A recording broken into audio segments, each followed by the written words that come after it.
Le gouvernement est dans une démarche cohérente. Ça veut signifier que, à la base, nous avons des données de nos concitoyens qui vont être, n'est-ce pas, récoltées. Et ces données vont être utilisées à différents niveaux, par différents services de l'État. Nous avons la CENI pour les opérations électorales, nous avons l'ONIP pour l'identification de la population, nous avons l'INES pour les statistiques qui doivent être constituées.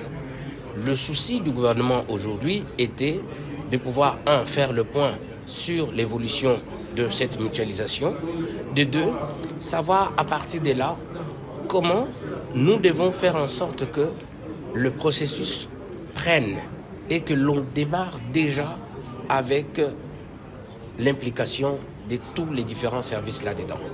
Voilà pourquoi la question du cahier des charges de la mutualisation a été mise devant, par son Excellence, Monsieur le Premier ministre. Pourquoi un cahier des charges commun?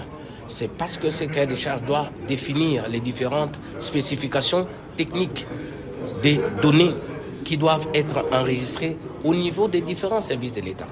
De telle sorte que, avec un tel cahier des charges, il devra préciser également les règles d'interopérabilité, c'est-à-dire la possibilité pour ces différentes données d'être utilisées par les différents acteurs intervenants.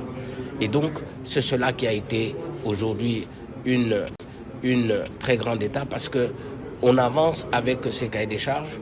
Le comité technique va commencer la semaine prochaine et donc ce comité technique devra valider ces cahiers des charges et à partir de là, toutes les autres étapes vont se dérouler très rapidement, notamment au niveau de la CENI, au niveau de